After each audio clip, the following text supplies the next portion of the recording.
Digital and the Grills. Welcome back, folks. Weber's Searwood out here. Wood-fired pizza. Can you do wood-fired pizza? We're gonna find out. Got it set at 600 degrees. Who knows what temperature it's gonna be? Got a stone in there. This is from the Ninja, and that's a 16 by 16 inch stone. Once it gets up to 1600, and I don't know how this stone is going to affect the old temp probe back there. I do have it pushed up tight back there, so hopefully it'll get us good and hot. 600 degrees on that stone would be perfect for pizza. Wouldn't you agree? We'll get it up to 600, and then we're going to we'll give it about 15 minutes to preheat. Then we'll shoot stone with our brand new calibrated thermal. Roll out some pizza dough, make a pizza. What do you think? Let's get started. All right, folks, as you know, I always give it to you straight. There are things that work very well on this grill, and two of those things is this rapid start igniter they have. It ignites the pellets faster than any pellet grill I've had before, and that includes those people from RecTech who will say, "Oh no, RecTech's faster." No, I believe the Searwood is the Weber Searwood's faster, and they make a claim that it'll get up to set temp in 15 minutes. Says 600, which is as high as it goes, and it always does it in 15 minutes if you're believing that number right there. Is it possible that Weber's maybe cooking the books? Come on, they wouldn't do that. So while we're waiting here, people are asking what kind of mods am I going to do? Am I keeping it? What? Yes, I am keeping the Weber Searwood. I've already done the temp probes on both sides. I'll leave the link down below to that. I am going to put a center one in here, a Weber one in the center like they would have on the gas grill. And I don't know if I'm going to have it here or up here. I don't know. I'm going to make that decision yet. We've added the front shelf. I made a video. I haven't posted it yet. One of the things I really want to do is add some casters down there. That's going to take some thinking. I'm going to have to do some work. I want to still use those wheels, but if I have to put other wheels that are bigger in order to give me more room to do that, I might have to. We'll show you when the time comes. And then, you know, another shelf there, even though Weber makes one, but I'd like to do one that's a little bit cheaper, so I'm not paying, I think it's 80 bucks. I'd like to do that too. 420 already, get up to 600. Then we're gonna set the timer for 15 minutes. Let that stone preheat, and we'll give you a look-see at the temp. All right, because of the stone, temps are not gonna be accurate here. As you can see, that one is saying almost 700. This one is saying almost 600 already.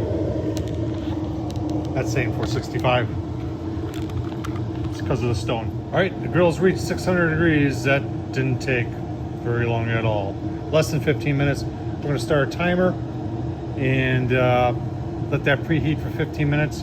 And then we'll give you a look-see at the stone, show you what the temp is.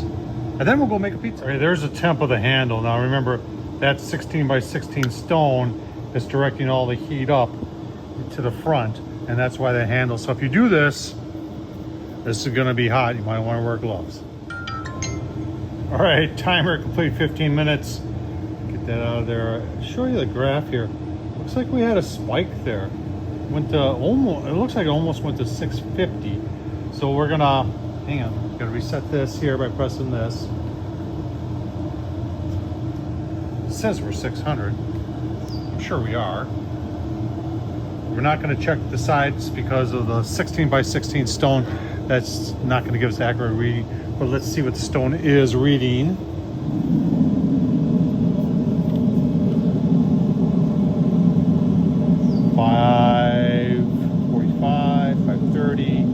That's interesting. I thought it would have been at least 600, if not more.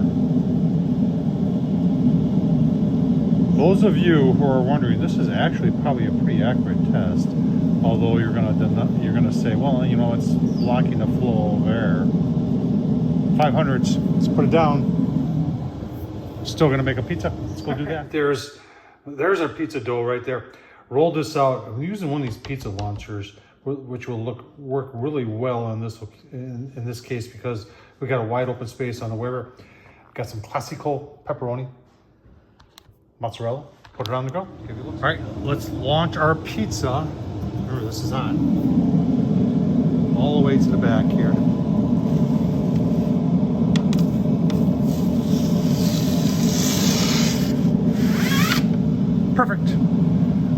down below to this thing. If you put the pizza on, it took about 6 minutes to recover. Now, if this thing truly does cook very evenly, like Weber says it does, we shouldn't have to turn this, right? Let's just take a look. I mean, it looks pretty even. Looks like it's, well, you know what? I'll give it just a little turn here. 6 minute pizza, that ain't bad. I think we'll just go a minute or two yet. But we may be close to done. Awesome, there it is. That is a 8 minute pizza. It looks very good. Let's go get it cut up. Boom, man. On the Weber Searwood. I am impressed. All right, let's take a look-see. First pizza on the Searwood. I don't think it's bad at all. Take a taste test. Right. Crust is good. Stands up. Homemade wood-fired pizza. Weber Searwood.